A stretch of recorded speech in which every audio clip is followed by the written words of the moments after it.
déjeme saludar a alguien a quien le he dicho que admiro, que respeto, y si bien no voté por él este pasado domingo, también al César lo que es del César. Un candidato importante, aquí lo dije, ¿no? Y me dio, pues, tristeza que se quedara cortito. Quedó en sexto lugar, si recuerdo bien, en la lista de hombres rumbo a la Suprema Corte de Justicia de la Nación. Es abogado, defensor de derechos humanos, y le agradezco mucho a Federico Anaya Gallardo que nos acompañe en Sin Censura. Federico, gracias por acompañarnos. ¿Cómo te va? Bien, aquí, ¿me escuchas bien? Sí, te escucho bien. Bien. Aquí, regresando a escribir y a leer más cosas. Ayer veía una entrevista con Julio Astillero y que reconocía, ayer o antier, reconocía aquí en Sin Censura por tu mesura, por pues la forma tan clara de tomar la situación. Si bien es cierto, muchos hemos levantado la mano para decir, hey, esto no estuvo, creemos, correcto, se tiene que mejorar. Obviamente hay otros que dicen fraude, yo no voy a llegar a ese punto porque me parece una locura. Hay mucho que rescatar de la elección del Poder Judicial este domingo, pero también hay que señalar lo que se tenga que señalar. Tú has sido muy mesurado, aceptas los resultados. ¿Cómo has visto todo esto ya después del domingo, Federico? Mira, ahí primero explico por qué soy mesurado. Aparte de abogado, soy politólogo. Y si tú ves los resultados, primero los vimos en la elección para ministros de la Corte. Lo que tú empiezas a ver es algo que no estábamos acostumbrados a ver como ciudadanos, porque cuando tú votas por un candidato para presidencia o gobernatura o para legisladores, en realidad es uno contra otro, prácticamente siempre. Es más difícil entender los plurinominales y nunca nos han terminado de convencer, pero esta es una elección distinta donde no votabas por planilla, que es como se votan los ayuntamientos, otro modo, sino que tienes que llenar tú como ciudadanía 9 espacios en la Suprema Corte, 5 mujeres y 4 hombres. Y cada votante es libre de escoger. Bueno, yo decía en esa entrevista que mencionaste con Astillero, que yo lo que percibí como politólogo en los resultados, que estaban muy dispersos, era que había habido una especie de choque entre acordeones que venían de arriba y acordeones que venían de abajo. Y agregaría o subrayaría otro grupo de acordeones que es en las clases medias y en las ciudades donde las redes sociales electrónicas tienen mucho más impacto, hubo todavía otro tipo de acordeones que se iban modificando. Por ejemplo, tú ahorita dijiste, me admira, me respetas, pero no votaste por mí. Y así con cada uno de los candidatos y candidatas, la gente iba escogiendo. Hay ahora una leyenda, la leyenda de, ¿cómo le pusieron? El acordeón madre, ¿sale? O que es una especie de anillo de Saurón para controlar a todos los demás anillos en la leyenda de Tolkien. Yo creo que por más que hubiera habido una pretensión de centralizar un solo acordeón, a la hora de la realidad en cada uno de los estados, las cosas cambiaban. Ahorita ya tengo algunos indicios de eso. Un compañero en los Altos de Chiapas me manda un ejemplo de lo que tal vez haya sido el acordeón madre allá, pero resulta que es distinto que el de otros estados. Por ejemplo, ahí no aparece Hugo Aguilar Ortiz, el 34. Aparece el 55, que creo que es un candidato de Jalisco y Yades. Si es verdad que hay acordeones que están promoviendo maquinarias políticas en los estados, en ese estado, Chiapas, no apoyaron a Hugo. Esos acordeones que vienen de arriba. Pero eso es lo de menos, en mi opinión. Es mucho más importante ver los acordeones que fueron generando las organizaciones populares, no en las redes sociales, pero sí en territorio. Y hay una disputa entre acordeones y eso, compañeros, lo que te explica que aunque Hugo Aguilar se dispara en hombres.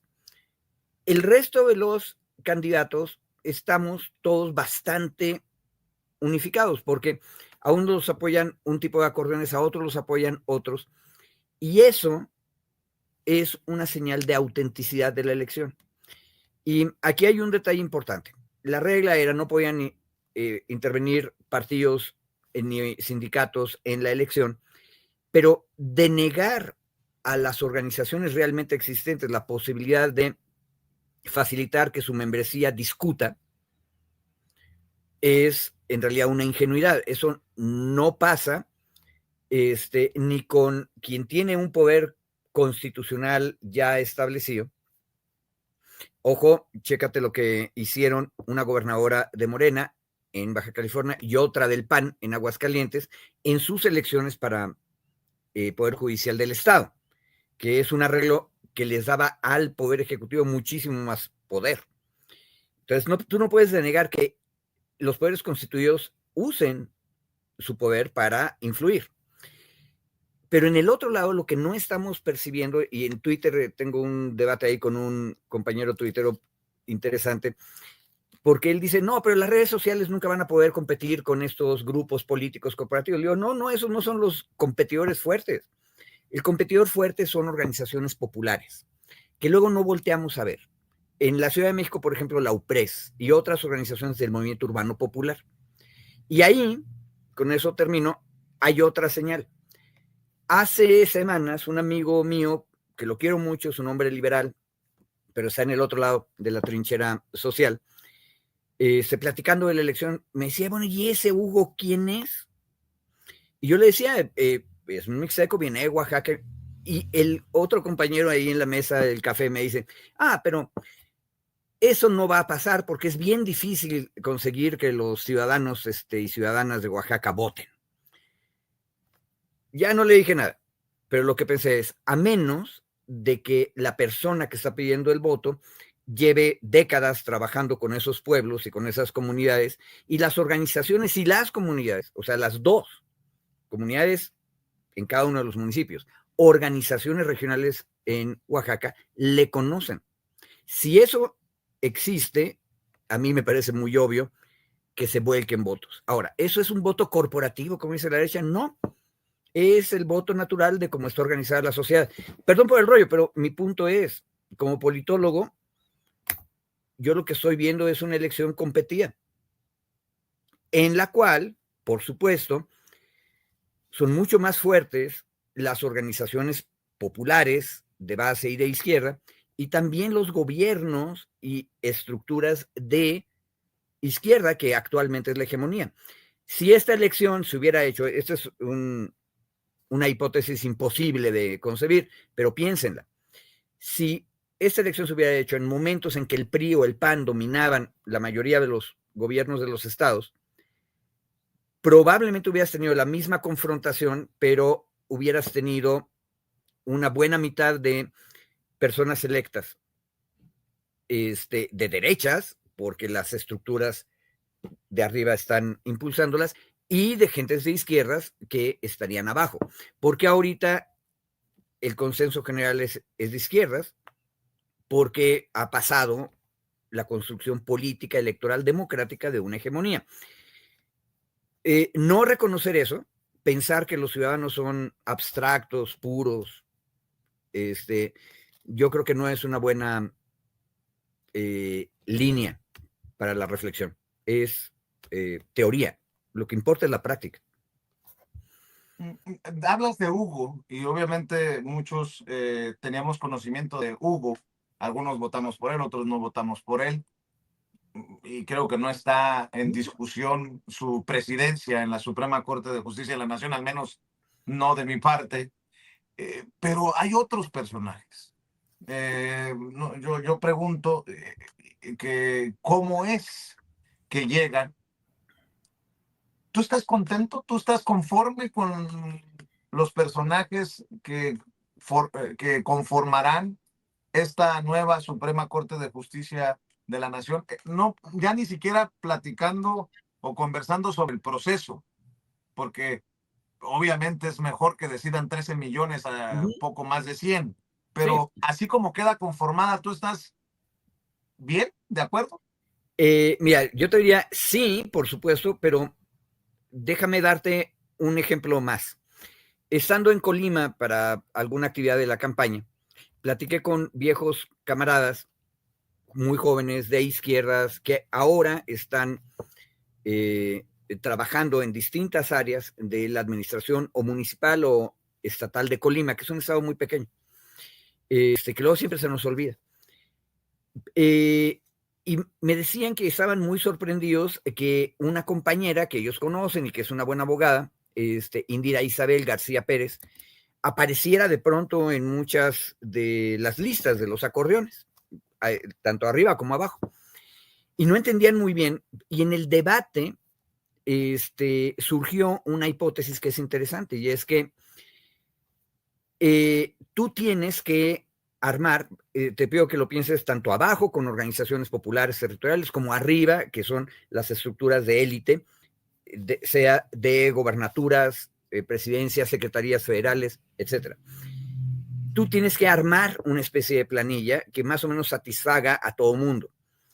La pregunta es, ¿por qué Indira de Colima aparece de pronto en las listas, en unas y otras? Y de repente decían unos compañeros de Colima, bueno, por lo menos nos tomaron en cuenta, que es una cosa interesante, porque Colima es parte del Pacto Federal y por supuesto tiene representación en el Senado, pero mucho más allá de eso, sus élites y sus masas, ninguna de las dos tiene mucho más influencia porque es un estado muy pequeño. Entonces yo lo que estoy percibiendo es que hay una negociación y esa negociación produce candidaturas, por ejemplo la de Giovanni Figueroa en hombres, donde Giovanni Figueroa no es un hombre de derechas muy duras. Para derechas más duras tenías al candidato Sodi del Estado de México, que quedó muy atrás. Pero Giovanni viene de la Ibero son los jesuitas, y los jesuitas tienen lado izquierdo, lado derecho, ha trabajado de derechos humanos, es un buen académico. No es un maravilloso candidato de izquierda, yo te diría, yo por ejemplo no hubiera votado por él, pero tiene sentido que sectores sociales más a derechas lo prefieran a él.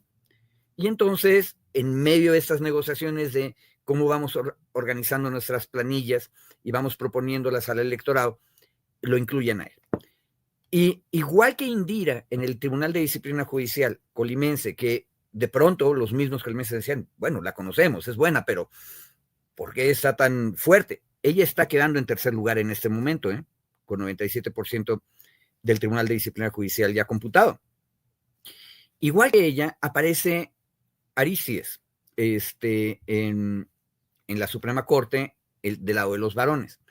Si tú revisas su biografía, es muy claro cuáles son sus querencias.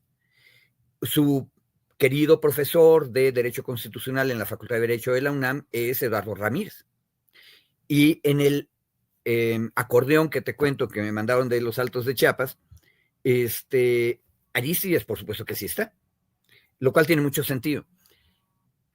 ¿Estoy satisfecho con el resultado? Sí, por lo que te estoy diciendo. Si tú entras a una elección creyendo que van a quedar solamente los que simpatizan con tus ideas, primero es como que muy sonso, con dos S, es una ingenuidad ligera, pero por el otro lado, en el peor de los escenarios, es una pretensión de control total político que no debe ser y que aparte cada vez que la ha experimentado una sociedad en los últimos 100 años, no funciona, nos sale mucho más cara.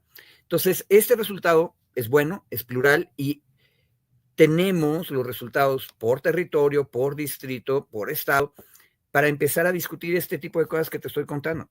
Lo que acabo de decir son hipótesis lanzadas sobre esta semana. Y por eso te digo, fíjate, durante la campaña andaba yo más de abogado, pero ahorita en la poscampaña, bendiciones inesperadas de ser solo el sexto lugar, es que ahora puedo ponerme mi chaqueta de politólogo y empezar a hacer este análisis. Me parece que estuvo muy bien. Hay otras cosas que tenemos que seguir discutiendo para mejorar el marco jurídico, pero el resultado me parece democrático y auténtico. Y por eso yo ni siquiera me acerco a la palabra fraude. Porque y algunos tuiteros lo han trinado, suena mucho de que estoy enojado porque a mí no me incluyeron en los acordeones grandes de arriba y los grandes de abajo, o no terminé de convencer a mucha gente en esta clase media electrónica que hizo sus propios acordeones muy flexibles. Pero sí es necesario, sin llegar a decir fraude, porque yo he dicho, perdón, Federico, Sí, exacto. que es un error monumental, porque es incluso darle carnita a esos que son los verdaderos Exacto. enemigos. Sí creo que necesitamos decir, esto estuvo mal para que se corrija, o esto se puede mejorar, o tenemos este reto. Yo creo que le cae bien un poquito también de crítica para la autocrítica, ¿no? Una cosa, cuando vamos a la autocrítica, acuérdate que nuestros adjetivos calificativos tienen que ser muchos más que solo bien o mal. Porque yo tengo ahí una duda fuerte. En términos generales, con todos los enredos que cada una de las entidades federativas tiene, todos los gobiernos estaduales en México son democráticos. No tenemos ninguno que sea abiertamente dictatorial o que se haya impuesto a la mala. Hay correlaciones de fuerza muy distintas y uno dice, bueno, ¿cómo es posible que unos que eran verdes anti-izquierda en Quintana Roo ahora son maravillosos pro-morenistas? Pero eso es parte de la evolución de las élites y las clases políticas, pero también de cómo esas élites se venden a un electorado que está activo. Bueno, pero en general todos han sido electos democráticamente. Ya que están electos democráticamente, compañero Vicente, eso no es razonable que gobernadoras y gobernadores tengan una palabra al momento de discutir cómo se organizan sus poderes judiciales o el Poder Judicial Federal. La Constitución siempre les había dado ese poder a través del sistema de designación. Una de las cosas que no discutimos bien en la reforma el año pasado era esta, que los otros dos poderes, el legislativo y el ejecutivo, tienen razones legítimas para discutir cómo se conforma el Poder Judicial. ¿Qué es lo que estamos viendo ahorita? Y por eso el asunto de los acordeones nos molesta y nos causa bronca. Operó en la realidad la correlación de fuerzas realmente existente. Eso tenemos que regularlo. Recuerda, en Estados Unidos, algunas de las elecciones democráticas de poderes judiciales se hacen con partidos, o en otros lados no. Y eso es un poco más razonable, en mi opinión, porque hay partidos pues que jueguen. Claro, tienes que ser mucho más estricto con los requisitos de la persona candidata, tal vez. Pero esas cosas tenemos que discutirlas. Gobernadores y gobernadoras participan de manera fáctica. No podemos ponerlos abajo de una mesa, porque entonces pueden hacer cualquier cosa y cualquier cosa no se vale. Ahí es donde empezamos a usar, eso está mal. Pero entonces discutamos, ¿es natural que estén? Yo digo que sí, entonces tenemos que regularlos. Esta idea académica linda de que los ciudadanos y las ciudadanas son puros y deben ir en absoluta virginidad, sin influencias de organizaciones sociales, sin influencias de sus vecinos, es un poco una locura, si lo piensas bien. Necesitamos una regulación que reconozca las fuerzas reales y los obligue a jugar limpio. Ese es el gran tema. Y está complicado, pero ya empezamos a hacerlo, ¿no? Qué interesante lo que dices, Federico. ¿Y cómo le hacemos de aquí para adelante también para evitar lastimar más al interior en estos jaloneos, pues no sé si de grupos o de sectarios, estos jaloneos? Por ejemplo, ¿no? Era evidente que algunos compañeros simpatizaban con tu candidatura, otros, otros decidíamos por otros, Sí, pero al final se terminó haciendo como estos rings de la lucha libre, ¿no? Todos contra todos y parecía que el piquete de ojo y el jalón de oreja y el cabello, todo, o sea, en algún momento fue una locura. Y más ahora, postelectoralmente, también veo grupos que dicen, mejor quédate callado, otros no, vamos a la impugnación. ¿Cómo le hacemos desde tu perspectiva para avanzar en esta izquierda siempre necesaria del debate recio, pero ojo, que no se convierta en la oposición al interior de este movimiento con una oposición totalmente desdibujada y moralmente derrotada porque llamaron a no votar.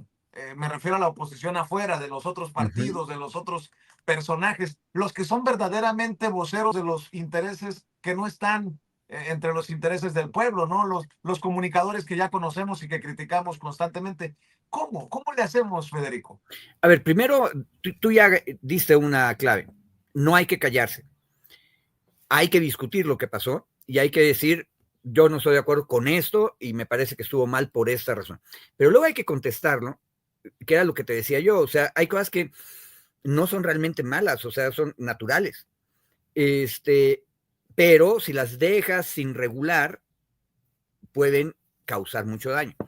Un detalle que es bien interesante, lo que tú decías, la influencia de los viejos y nuevos medios de comunicación en el proceso electoral. Si tú revisas el ejemplo que tú mencionaste, vas a encontrar que el proceso electoral, el debate público frente a la ciudadanía, sí tiene un impacto. Entonces, ve en el lado de las mujeres. Al mero principio, en la contienda por la Suprema Corte, la ciudadana hija de la ministra Sánchez Cordero estaba muy arriba. Pero durante la campaña, el electorado, esto se vio especialmente en redes sociales y aparte ahí quedó el registro. Y lo podemos consultar. Empezaron a recordar que esa ciudadana se había opuesto a la reforma judicial y entonces el electorado decía, bueno, a ver, si estabas en contra, ¿por qué participas? Ahora, ¿qué tipo de campaña se realizó? También importa. La gente percibe los tipos de campaña.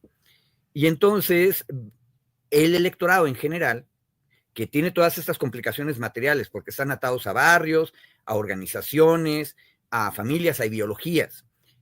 O sea, no son puros y prístinos los electores. De pronto hay algunas candidaturas que les simpatizan más porque les parecen más sencillas. Ojo, estamos en una época de emergencia, de crecimiento de movimientos populares en México. En ese tipo de momentos se pone muy de moda ser sencillo y auténtico. Y eso tiene más éxito que campañas más complejas. Entonces eso impacta. Y otro detalle que es importante, todos estamos atados por nuestro pasado.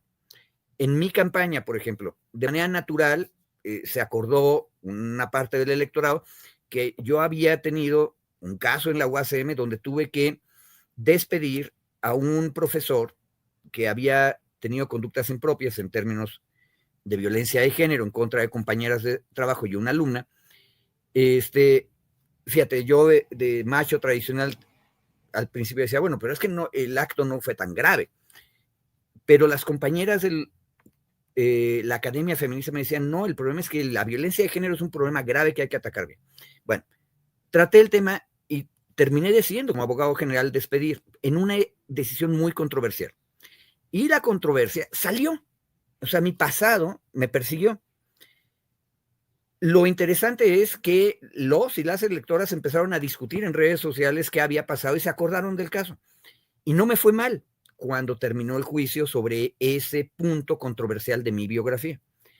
Y así como me pasó a mí, le pasó a todos los demás candidatos. No a todos les fue bien. Como te digo, en el caso de la ciudadana, que primero se opuso a la reforma judicial y luego es candidata, la gente fue muy dura. Y eso a mí es uno de los factores que me explica que haya quedado muy abajo. Pero todo lo que te estoy diciendo, Vicente, es otro elemento para decir esta elección fue auténtica y importó la campaña. Y en ese punto, la cosa mejor que pasó es que en los nuevos medios alternativos, unos optaron por un lado y otros por otro. En ese debate, donde andaba yo involucrado y andaba otro candidato, compañero Gutiérrez Priego, de pronto se decía, sí, pero es que este medio de comunicación está atacando a este otro porque quiere apoyar al otro. Eso es parte y puede parecer de pronto muy duro y así como que muy violento. verbalmente. Ojo, hace 300 años, cuando empezamos como sociedades humanas a discutir democracia, los aristócratas decían que el problema de la democracia es que es caótica y es loca y la gente grita. No hay problema. Así es y es mejor porque eventualmente todo el mundo termina cansándose de gritar y evaluando. Han pasado 3 siglos de construcción democrática en el mundo y si te fijas, lo que terminó ocurriendo con ese debate que tú mencionabas es que todo el mundo evaluó. Algunos votaron por uno, algunos votaron por los dos que estaban en la disputa, otros votaron por ninguno. La cosa importa, la elección fue auténtica. Y entonces, ¿qué hacer? Seguir discutiendo, Vicente. Analizar críticamente qué fue lo que hicimos. Y como tú dijiste al principio, hay que tener mucha mesura y no hacerle el juego, lo que dijiste al final, a una derecha que, la verdad sea dicha, lo mejor que pudo haber hecho era salir a votar. Piensa, en una de esas podríamos tener a candidatos de derechas como Sodi o el, todavía supongo, consejero jurídico del gobierno de Nuevo León, ahorita se me va su nombre, que también era candidato a la Suprema Corte, pero si hubieran Marisela decidido la derecha. Morales. ¡Uy, Dios! Bueno, eso ya me espantó más todavía. Pero efectivamente, o sea, la derecha existe y tiene favoritos. Si se hubieran decidido a participar mejor durante toda la campaña y en día de la votación, probablemente alguno de sus representantes hubiera llegado. Eso es la democracia, Vicente. Cuando hay democracia, hay gritos, sombrerazos, locuras, es un poco pesado, pero también puede resultar un pluralismo que a veces es de locos. Yo creo que no nos fue mal. La Corte como queda tiene representantes de derechas e izquierdas, si te fijas bien. Pero creo que en el debate de la guerra de los acordeones de arriba y de abajo y de en medio, el resultado final es un empate muy interesante entre las estructuras constitucionales y de élite, legales y fácticas, y las estructuras horizontales de organización popular que impulsaron también a candidatos. De otra manera, Vicente, yo no me explico que yo tenga 2,5 millones de votos. Esos no son por mi virtud, es porque hay gente que estaba organizada, que pertenece a organizaciones, dijeron, a ver, esta persona nos convence. Y también de gente en las clases medias urbanas que se metieron, me evaluaron y a partir de la campaña me decidieron. Eso se llama democracia. Entonces, no hay que hacer el juego a la derecha que lo que quiere es echar todo por la borda. A ver, hay que invitarlos a que participen y ojo, ahí es donde hay que espantarse porque en una de esas invitamos a participar a los ex aristócratas y de pronto puedes tener aristócratas electos. Me acabo de acordar. ¿Sabías que el ex rey, más bien el ex príncipe heredero de Bulgaria, fue electo democráticamente como presidente de Bulgaria después de 1990? No, De no lo locos. sabía.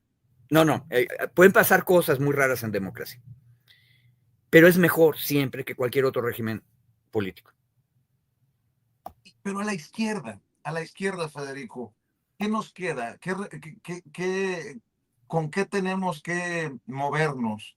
Porque al final, este es solamente un pasito en esto que ¿Sí? se ha llamado el movimiento de la transformación, porque vendrán después otras elecciones y después vendrán otras y otras, y obviamente habrá jaloneos de grupos, de medios, de estructuras. Un detalle. Yo pregunto, por ejemplo, Federico, híjole, esta coincidencia de que el acordeón maestro o madre, como le llamas tú, sea idéntico a los que ganaron, eh, ¿cómo debemos de asumir este debate, esta discusión? Arístides, hablabas de Arístides, pues sí, obviamente era el candidato de Eduardo Ramírez, el gobernador de Chiapas. Yo no estoy de acuerdo en que si hubo algún trabajo de Eduardo Ramírez, alguna coordinación de Eduardo Ramírez, uno lo acepte nada más porque sí. O está el caso de este personaje ¿quién era? Giovanni Azael Figueroa Mejía, que había echado mano de este poder judicial corrupto para mantener su beca, o como se destapa de Sara Irene Herrerías Guerra, que en su momento trabajó en tiempos de Calderón, que fue apapachada por García Luna, por María Elena Morera, que incluso tuvo un cargo cuando era procuradora Marisela Morales. Entonces dices tú, güey, pues, o sea, si se movió este acordeón, ¿quién carambas decidió que estos eran los nombres para el acordeón madre? Ya Muy deja bien. tú, ¿no? O sea, ¿cómo avanzamos desde la izquierda sin llegar al, como decía Pedro Miguel y el Fidel, sin llegar al canibalismo, ¿no? O sea, que la crítica no se convierta en destrucción, pues, sus A ver, reflexiones. yo te diría algunas pistas. Primero, la izquierda, por ideología, pero también por práctica, siempre ha abierto las puertas para que más gente participe en las discusiones. Una de las razones por las cuales estos candidatos que tú mencionaste, con sus padrinos que tienen poder fáctico y legal constitucional, pueden llegar, es porque la elección es una elección atípica que ocurre en un momento donde no hay otras elecciones. Ojo, aquí es donde importa la cantidad de votos. O sea, 13%, 13 millones de gente es muy bueno comparado con el sistema previo. Pero el problema es que es muy bajo comparado con las otras elecciones constitucionales. Y un defecto de la reforma judicial del año pasado es que, como está armado este asunto, prácticamente nunca coinciden las elecciones judiciales con las otras elecciones. En otras palabras, el diseño como está ahorita, y ojo, nadie lo ha discutido seriamente y más en público, vamos a tener elecciones con muy baja votación todo el tiempo, excepto en 2027, que se elige la otra mitad del Poder Judicial Federal, ¿te acuerdas que es mitad y mitad? De magistrados para abajo. Y ahí va a coincidir, pero por solo una vez, con la elección constitucional. Si tú quieres reducir el impacto de gobernadores, de grupos fácticos de poder, en el proceso que acabamos de ver, tú tienes que mover la elección judicial para que sea coincidente con la elección de gobernador, diputados, presidente. Porque de otra manera vas a tener baja participación, y mientras más baja participación, más fuerte en correlación es el poder de las élites.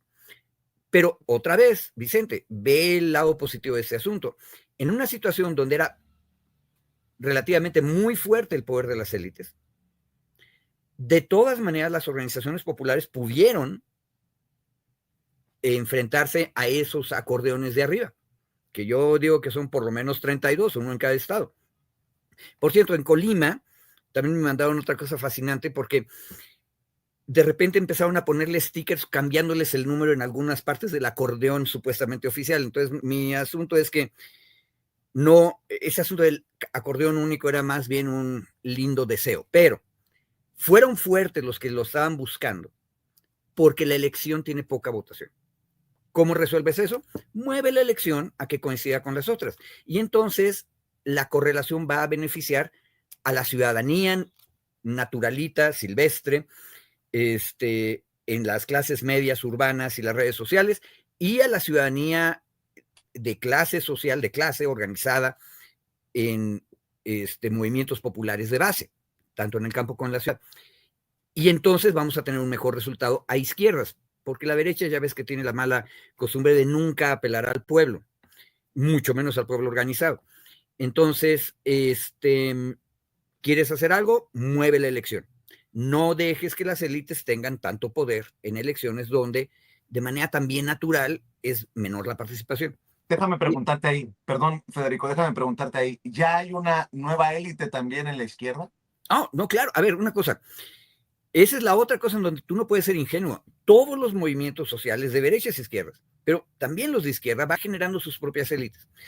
Y ahí hay un viejo autor de ciencia política, Michels, un alemán de principios del siglo XX. Él era de derechas y se burlaba mucho del gran primer movimiento marxista obrero y político en Alemania, el Partido Socialdemócrata. Se burlaba, en el fondo, este hombre conservador, porque de todas maneras los sindicatos marxistas de la socialdemocracia alemana de esa época terminaron generando su propia élite. Y el problema es que creían que estaban haciendo bien y no tenían quien les hiciera la crítica. Entonces, ¿qué tiene que hacer la izquierda? Reconocer que está generando élites y poner a discusión a sus élites. Fíjate, otra vez, hay que ir a los resultados de esta elección. Hay entidades donde es muy claro que de repente había un intento de acordeón desde arriba y luego desde abajo las organizaciones decían sí, pero no. Y tú ves confrontaciones. Ojo, lo estamos viendo en vivo y en directo y lo podemos reconstruir ahora con los resultados del INE. Pero, ¿por qué es tan fuerte el poder de las élites? Porque es una elección atípica de baja participación, solo 13%. Si tú la pones con una elección constitucional de diputados, senadores, gobernadores y presidencia, te puedo asegurar que el poder de las élites va a ser mucho menor. Esa es una decisión que tenemos que tomar y hay que decirle al Congreso y a la presidencia que hay que tomarlo en cuenta.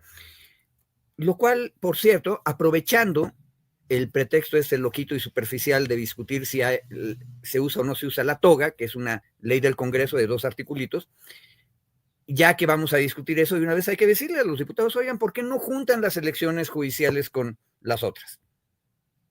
Háganlo, para que haya más participación y haya más control popular. Oye, Federico, y en ese sentido, yo también estoy de acuerdo que vale más tener a 13 millones que a un puñado. Y obviamente yo solamente me pregunto, ya con el segundo sexenio de la transformación, no podríamos haber aspirado a más participación y en determinado momento, ¿quién sería el responsable de no haber eh, eh, motivado la participación? Los medios de comunicación. Obviamente teníamos medios de comunicación abiertamente en contra del proceso, pero no necesariamente son los medios de comunicación del movimiento, entre comillas, ¿no? O sea, si realmente las redes sociales tienen el impacto que decimos tener, pues entonces hubo ahí una falla, un descalabro, porque yo hubiera esperado más participación si realmente estábamos comprometidos todos con la cristalización del plan C. No estoy diciendo que estuvo mal 13 millones, pero sí pudimos haber aspirado a más, ¿no? Hay un detalle, si metes en esa ecuación que acabas de decir la dificultad del voto, que eso era claro para todos desde el principio de la campaña. La verdad es que los 13 millones es muchísimo, porque una elección complicada desactiva a los votantes. Y ahí tenemos el caso de Bolivia, donde, aunque es obligatorio el voto, la gente iba y votaba en blanco o anulaba e incluso aclaraban algunos, es que no entiendo. Pero yo nada más corregiría el asunto, porque tú, el tiempo verbal en el que tú estás hablando es, ¿no pudimos haber hecho algo más? No. Vicente, ya estamos haciendo algo más. Este debate, estas cosas que estamos debatiendo, es lo que una sociedad a izquierdas en ese momento de emergencia de las masas debe hacer. A ver, ¿por qué salió esto así? ¿En qué fallamos? Y ahí hay un detalle. Los medios nuevos de comunicación tienen un reto impresionantemente difícil, porque igual que yo y que tú y que todas las mujeres y hombres de este país fuimos formados en una cultura que asumía que los medios se comportaban de cierta manera. Entonces, cuando la derecha dice, ay, pero es que estos nuevos medios de comunicación se comportan igual que los viejos, tienen un pedacito de verdad, porque nadie había discutido cómo es que deben comportarse los nuevos medios de comunicación. Y ahí, Vicente, una de las cosas que tenemos que reflexionar en este proceso electoral es qué tanto los nuevos medios de comunicación asumieron de pronto que podían primero convencerse a sí mismos, luego a sus audiencias, luego al electorado y luego tal vez a la élite política que se está creando en el nuevo régimen de la transformación, de que su candidata o su candidato es bueno. Y hubo varios casos en candidatas mujeres y candidatos hombres que jugaron a eso, como que a legitimarse para que les bautizaran luego desde arriba como el candidato de la transformación. Y entonces se subían al carro y la expectativa, digo, a los que estamos viendo como espectadores, yo andaba también en el ruedo, pero luego me paraba y veía desde fuera un poquito, con la esperanza de estar en el acordeón madre. Y te insisto que yo creo que fueron 32 acordeones madres y nos fue bien. Pero esa aspiración es parte de la vieja cultura política.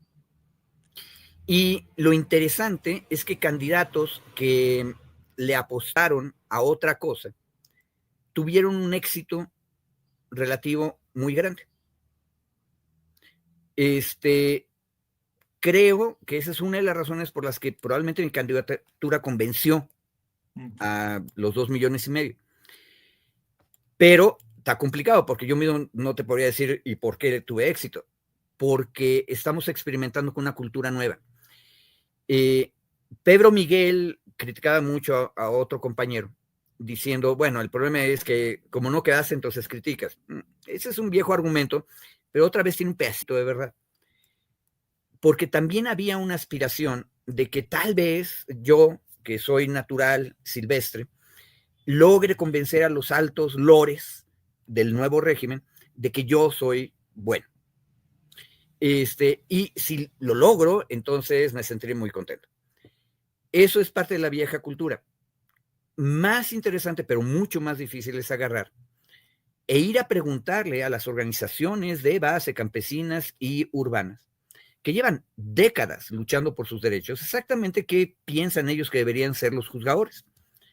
Esa fue mi apuesta, y aparte con muy poquitos recursos.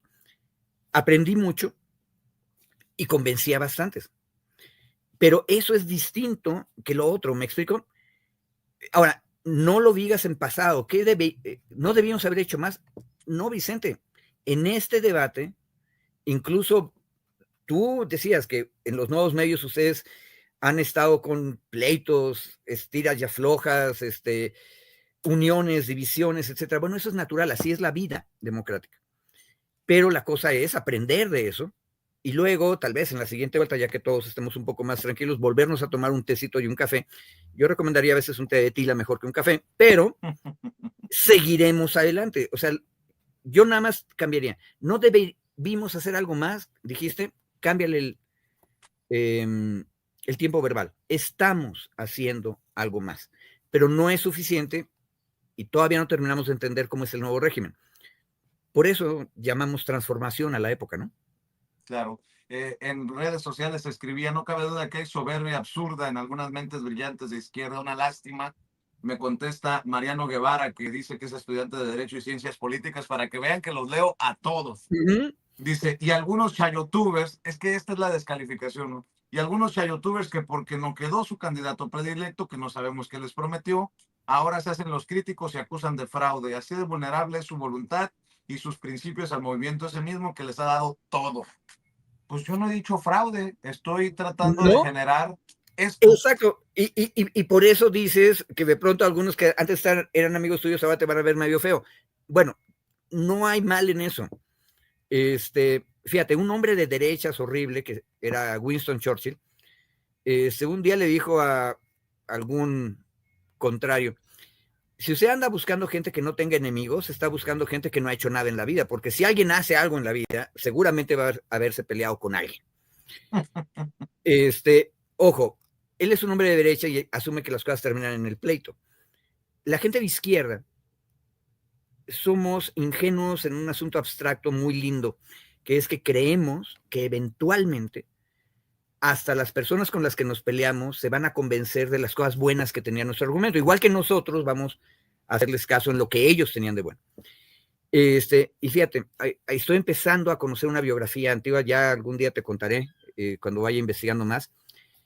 El señor Benjamin Franklin, su aportación al mundo no fue el cometa y el pararrayos, sino esta actitud de aprender de los enemigos y siempre llevarla mejor, incluso con los que más le pegaban políticamente. Y por cierto, su gran profesión era ser periodista. O sea, no era un físico experimental ni un político.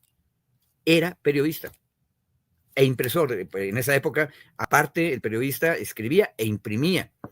Entonces, habría que aprender de él, hay que buscarlo. Luego en Estados Unidos no es nada más Trump y esos horrores que tenemos, también hay héroes. Hay que ser como dijiste tú, abiertos a escuchar todas las cosas y a cambiar nuestra opinión cuando nos demuestren razonablemente que son ciertas otras cosas que no habíamos visto.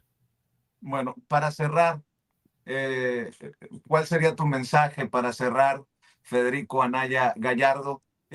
Por cierto, quiero decir que es responsabilidad de todos, no solamente de los periodistas, no solamente de los candidatos que no llegaron, estar revisando a la nueva Suprema Corte. Bueno, ya no nos esperemos a la actual Suprema Corte de Justicia, porque estos cabrones todavía no se van, a los nuevos de la Suprema Corte de Justicia de la Nación, porque si hubo traiciones hasta AMLO con Alcántara Carrancá, con Margarita Ríos Farjat, ojo con lo que se está destapando de muchos personajes. No estoy diciendo que quiero que tumben a alguno o tengo campaña contra, no, simplemente ir desmenuzándole a los mexicanos y mexicanas que decidan informarse con nosotros, que decidan leer a Federico, que decidan escucharnos, pues a estos personajes, porque nadie es perfecto, nadie es impoluto, insisto. Tal cual. Si a Andrés Manuel López Obrador le clavaron el puñal por la espalda,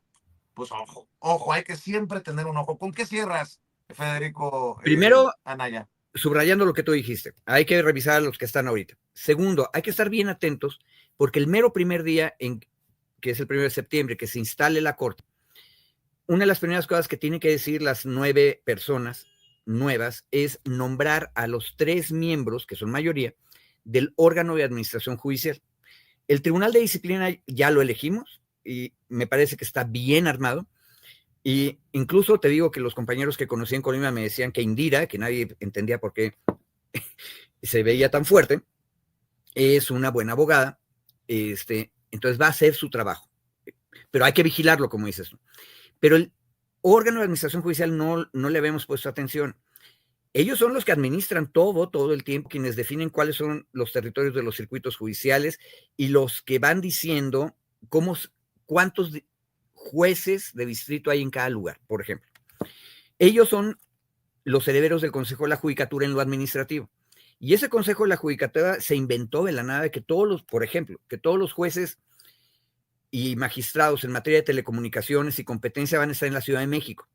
Cuando tú sabes que las concesiones para uso del espectro radioeléctrico, pues se van en donde se necesitan las transmisiones, en todo el territorio. ¿Por qué no están en todo el territorio? Ese tipo de cosas son fuentes de corrupción peligrosas. Y estas nuevas 5 personas, una la nombra la presidenta, otra la nombra el Congreso de la Unión, y estos 3 que faltan, órgano de administración judicial lo nombra la Corte. Entonces, yo te agregaría, hay que revisar cómo la nueva Corte va a tomar esta decisión.